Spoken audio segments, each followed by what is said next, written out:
Welcome to Sacrilegious Discourse. For this is what the Sovereign Lord says. Why do you need prophets to tell people who you are and what you want? If you can justify everything that the God of the Bible has done, then you can justify any of your behavior. A lot of this mentality is trickling into what is now mainstream right-wing Christianity. I am capable of empathy greater than this God of the Bible. This is a Bible that they tell kids. This is the good Lord. This is the good book. He is fantasizing about murder, mass murder. Head over to sacrilegiousdiscourse.com right now to find out how to leave us a review or support us on Patreon.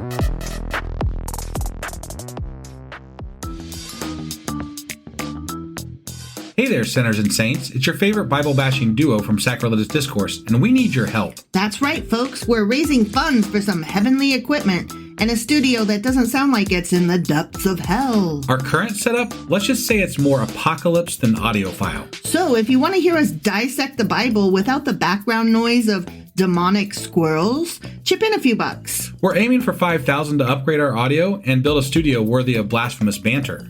Donate today and help us spread the good word of atheism. You can find a link right on our homepage, sacrilegiousdiscourse.com. Every dollar counts. Even if it's from your collection plate. Husband! Wife! Do you know what we're doing today? Well, yesterday we read the Prayer of Azariah, which was one of the apocryphal books of Daniel for some Bibles, for some readings. So, Yes. and that being, it's not in all Bibles. So we didn't necessarily need to read this as part of our Bible, but we figured since it is in some, we wanted to go ahead and do that.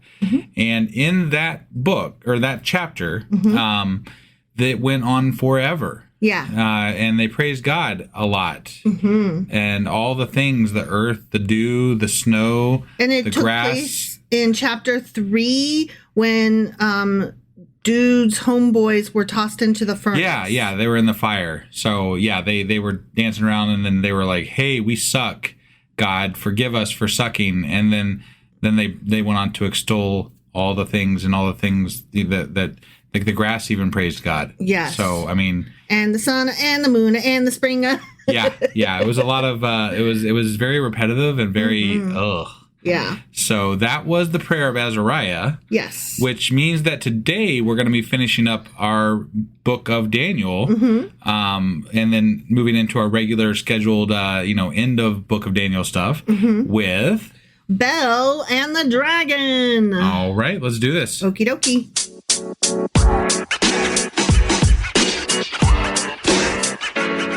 All right, as you stated in the intro, we are reading 3 apocryphal chapters of Daniel. We are. Which apocryphal means that they are not included. Sometimes. Depending on which Bible we're talking about. Right. They are not included in Jewish or Protestant Bibles, but they are accepted as canon by some Catholic Bibles. Right. And even when they're not accepted as canon, sometimes the stories do still appear in an appendix. Right. Some Protestant Bibles have an apocryphal appendix. I see. That these stories appear in. Yeah, because they aren't exactly heretical. Right. They're just not accepted as the story that they want to tell in the Bible. Right. So, which is weird considering the things that they did decide get to stick around. Right. But these were later additions to Daniel.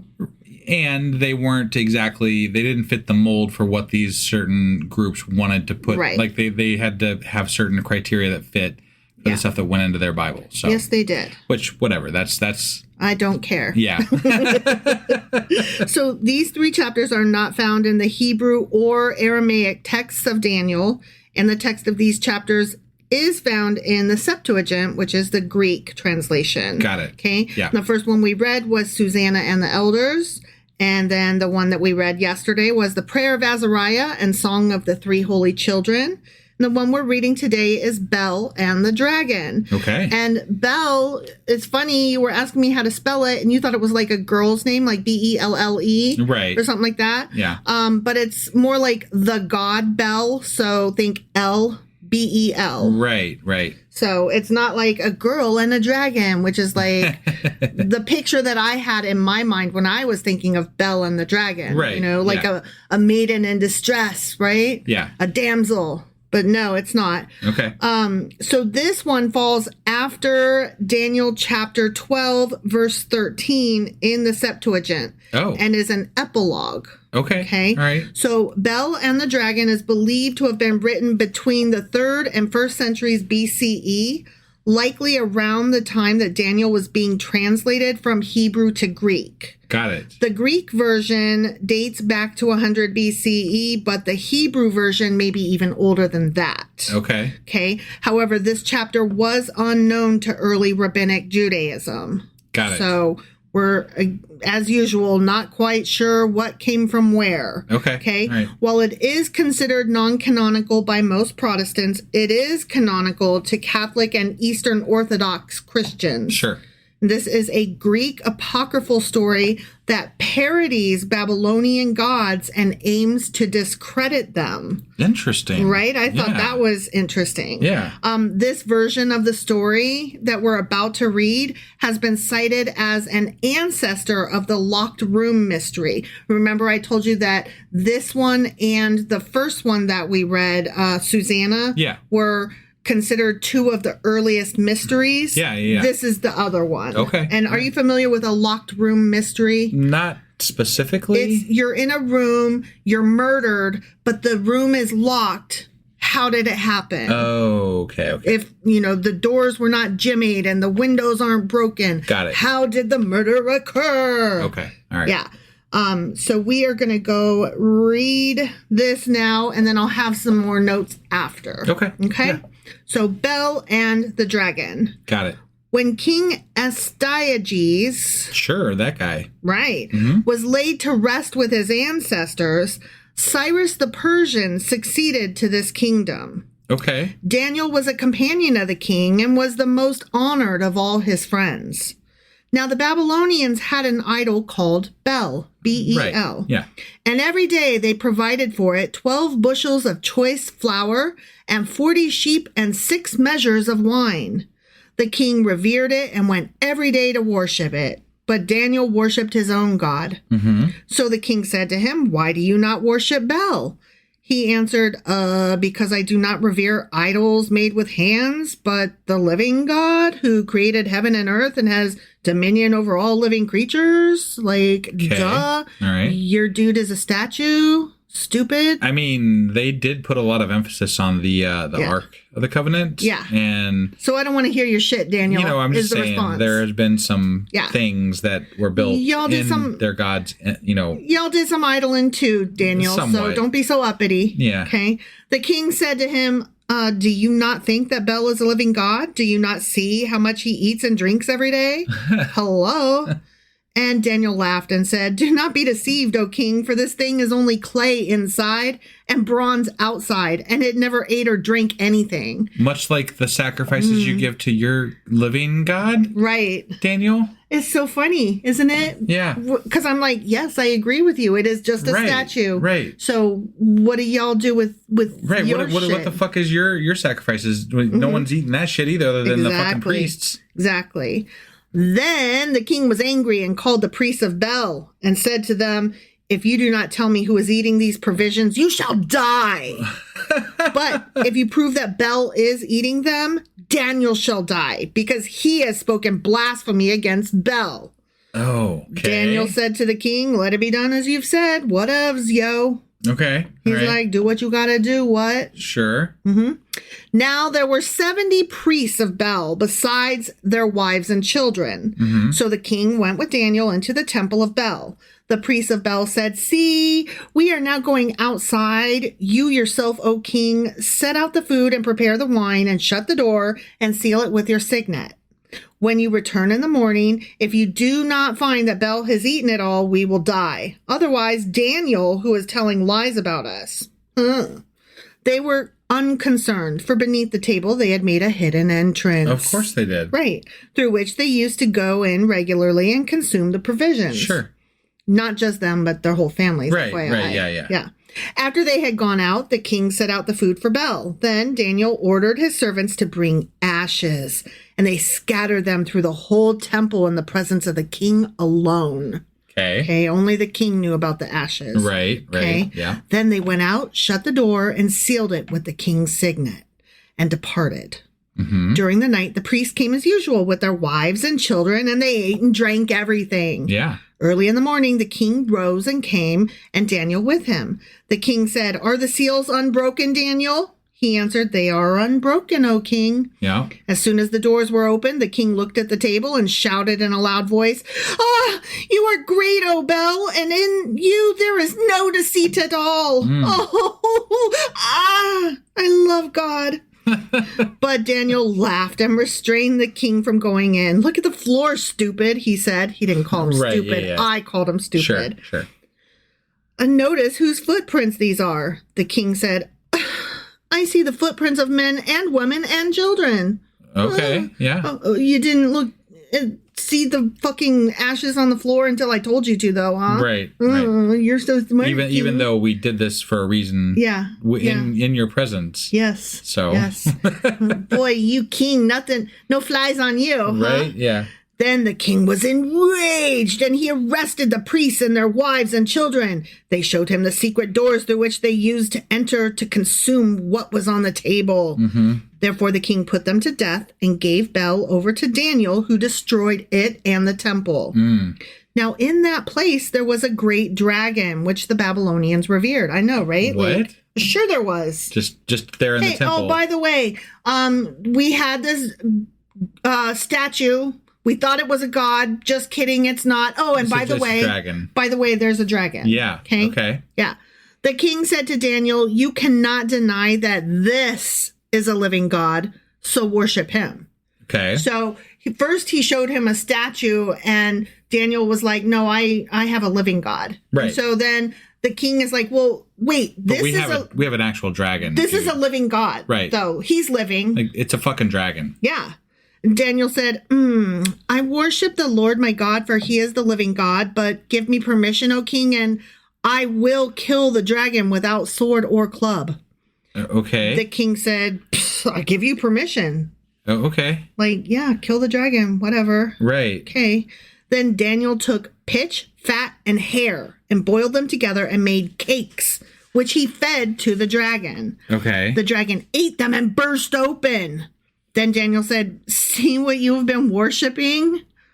When the Babylonians heard So he fed the thing something it couldn't eat, and it blew up like a bird would. Yeah. It okay. So it's not a god, it's just an animal. Right, it's an animal. You killed a fucking creature. Mythical, well, what we would consider mythical creature. So yay, I guess. Right. Well, I'm going to guess it was probably like a crocodile. You know? I'm going to guess it didn't exist at all. Yeah, okay. Daniel is fucking mythical himself. Yeah, so. that is true. But be that as it may, they have discussed like quote unquote sea creatures and monsters and stuff that turned out to be fucking alligators and crocodiles. Right, so that's what I'm going with. If anything similar to this story ever happened, that's what it was. Sure. When the Babylonians heard about it, they were very indignant and conspired against the king, saying, "The king has become a Jew. He has destroyed Bel and killed the dragon and slaughtered the priests." Going to the king, they said, "Hand Daniel over to us, or else we will kill you and your household." That's pretty bold. I'd be like, "I'm sorry, douchebag said what?" Because I'm looking around and I'm the king. Right. So eat my whole entire ass, yo. Right. Right? The king saw that they were pressing him hard, and under compulsion, he handed Daniel over to them because that's very kingly, right? Yeah, right. No, that's not how that would go. That's not how a king does. Right. He would be like, "I did put the priest to death, but I seem to still have my guards. Yeah. Fuck these dudes right here." Right. Right? Yeah. They threw Daniel into the lion's den. Again? Remember? Yeah. Okay. And he was there for 6 days this time. 6 days. Yeah. Got it. Well, he knew the good hiding spot already. Yeah, so, exactly. Yeah. There were 7 lions in the den, and every day they had been given 2 human bodies and 2 sheep.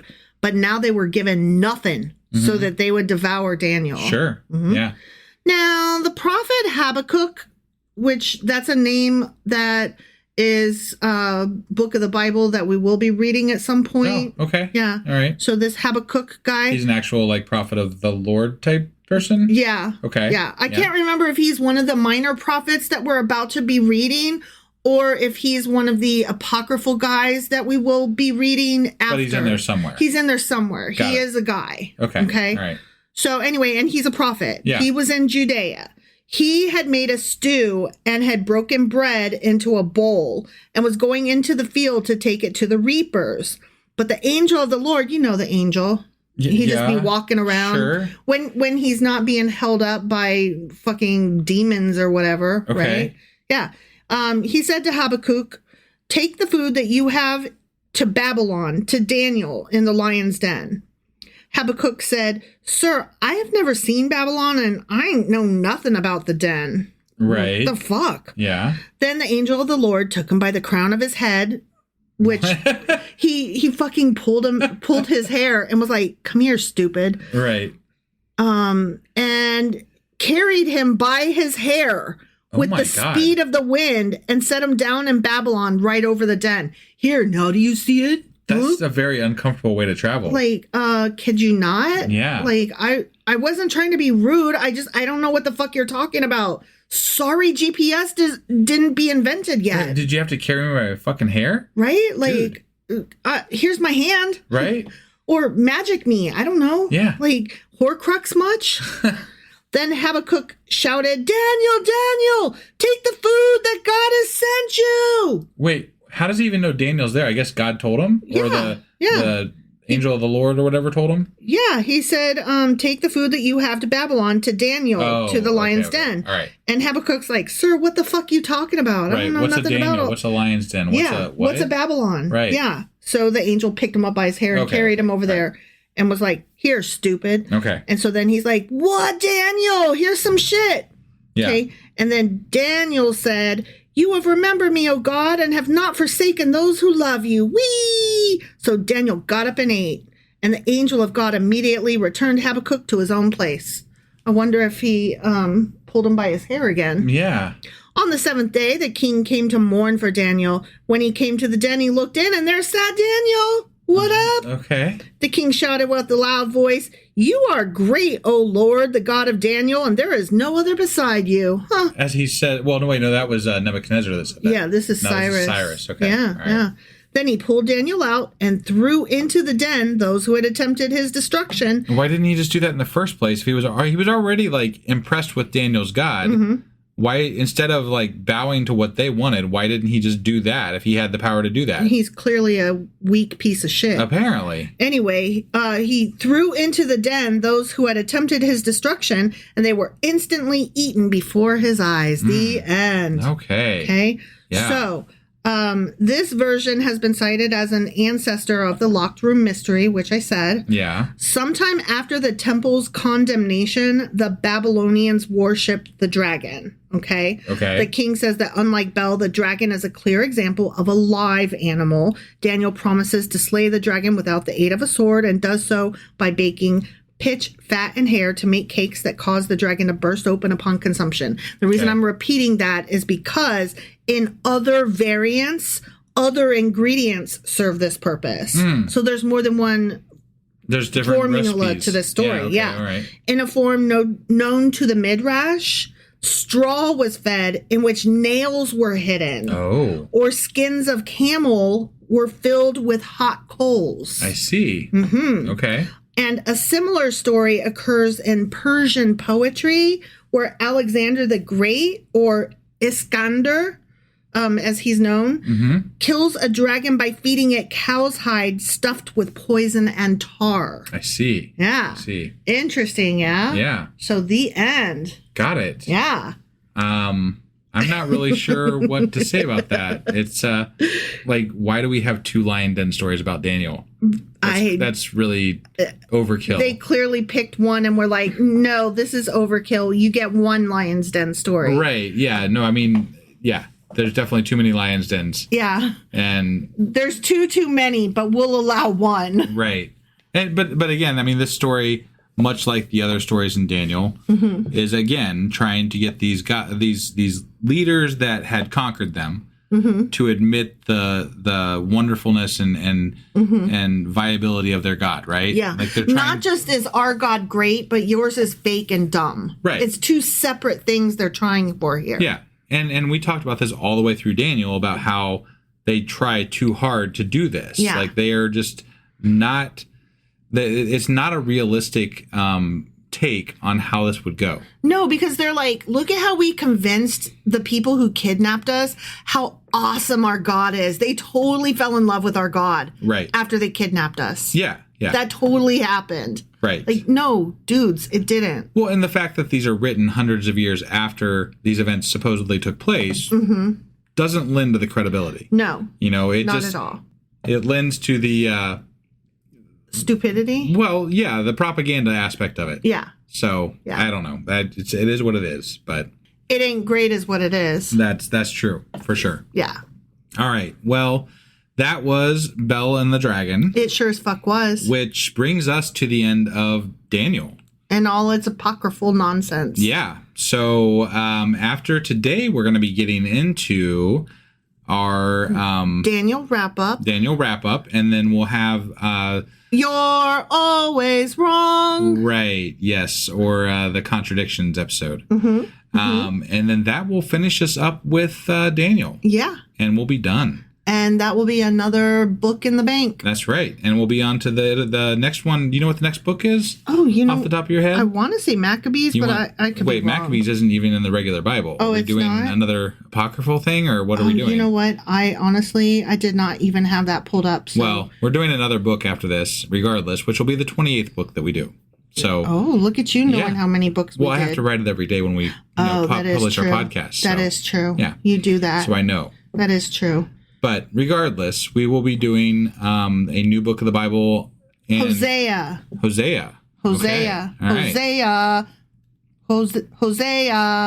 Hooray, hooray. I was thinking Moana. Got it. Yeah. I don't know. We'll probably start the new book on Monday. So whatever time frame, we're kind of recording some of this stuff a little bit earlier than normal. Yeah. Whatever time frame we have left, we may be doing like a Patreon or book club, or maybe both. I'm not really sure at this point. That's weekend, and that's so far away from today. It is so far away from today right now. Yeah. But we will do something probably. Oh, yeah. We'll do something definitely. We just don't know what that is. Right. And then we'll be back on Monday with the beginning of Hosea. Yeah. So not Maccabees. Not Maccabees, no. So we will see you guys then. Bye.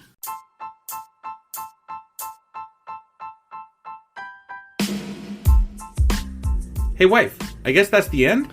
But husband, that's just sad. It doesn't have to be. We are on lots of social media platforms like Twitter.